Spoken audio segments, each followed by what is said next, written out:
ഇവർ പറയുന്നത് അഗ്നി അഭിഷേകം നടക്കുന്നു, ഇത് പകരപ്പെടുന്നു, ഇത് വിവിധ രാജ്യങ്ങളിലേക്ക് പോകുന്നു, അഗ്നി സ്നാനം, അത് പറയാം, ഇമ്പാർട്ടേഷൻ. നമ്മൾ ഈ മറ്റ് കാര്യങ്ങൾ പറഞ്ഞു വരുമ്പോൾ ചിലപ്പോൾ ഈ പ്രധാനപ്പെട്ട ഇത് പറയുന്നത് ഏറ്റവും പ്രധാനപ്പെട്ട വിഷയം ഈ അഗ്നി അഭിഷേകം എന്നുള്ളത് നമ്മൾ കുറേ കാലങ്ങളായിട്ട് ഇത് കൊണ്ടുവരും വന്നിട്ടുണ്ട്.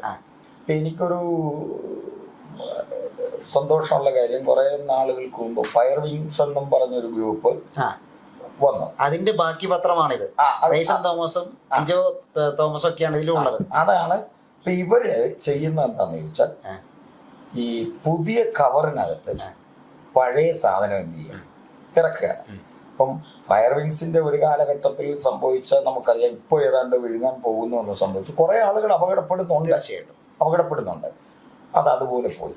അതിന്റെ ബാക്കി പത്രമാണ് ഇപ്പൊ എനിക്ക് തോന്നുന്നത്. ഇത് ഇപ്പൊ നമ്മുടെ ഒരു ഉണർവ് ഉണ്ടായല്ലോ അമേരിക്കയിലെ ഇവിടെ ഒരു സ്ഥലത്ത്, അപ്പം എനിക്ക് തോന്നുന്നു അതിന്റെ ഒരു തനി ആവർത്തനം ഇവിടെ സംഘടിപ്പിച്ച ഒരു നേട്ടം കൊയ്യാം എന്ന്. കാരണം ഇതിപ്പം നടന്നു, അതുപോലെ ബാംഗ്ലൂരിൽ നടക്കുന്നു, ഇനി കേരളത്തിലേക്കും. ഇതിപ്പോ ഇപ്പൊ കേരളത്തിലും ഇതിന്റെ ചുവട് പിടിച്ച് പരിപാടികൾ തുടങ്ങാനുള്ള ലിക്വിഡ് ഫയർ. അപ്പം ഇത് വേദപുസ്തകത്തിന്റെ അടിസ്ഥാനത്തിൽ ഈ ഫയർ എന്ന് പറയുന്നത് തീ, പരിശുദ്ധാത്മാവുമായിട്ട് ഇതിന് ഇവര് പറയുന്ന ആ ഉപദേശത്തെ അടിസ്ഥാനപരമായിട്ട് ഖണ്ഡിക്കാനുള്ള വചനം നമുക്കുണ്ട്. എന്താണ് അഗ്നിസ്നാനം, അഭിഷേകം? ഇത് നമുക്കറിയാം, യോഹന്നാൻ സ്നാപകന്റെ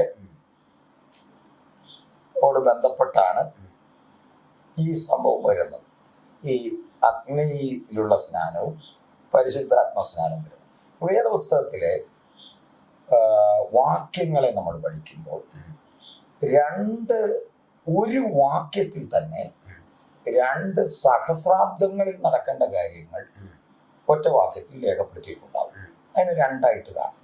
അപ്പം പരിശുദ്ധാത്മാവിലുള്ള സ്നാനം, തീയിലുള്ള സ്നാനം എന്ന് പറയുന്നത് അവിടെ പറഞ്ഞിരിക്കുന്ന വചനം താഴേക്ക് നമ്മൾ പഠിക്കുമ്പോൾ വേദപുസ്തകത്തെ വ്യാഖ്യാനിക്കുന്നത് ഒന്നുകിൽ അതേ ഭാഗത്തു തന്നെ മുകളിലോ താഴെയോ രേഖപ്പെടുത്തിയിരിക്കുന്ന വചനങ്ങൾ കൊണ്ടുവേണം ഇത് വ്യാഖ്യാനിക്കാൻ. അപ്പൊ ഈ ഭാഗം അഗ്നിസ്നാനത്തെയും ആത്മസ്നാനത്തെയും ഇത് രണ്ടും രണ്ടാണെന്ന് പറയാൻ ആ ഭാഗത്തു തന്നെ വാക്യമുണ്ട്.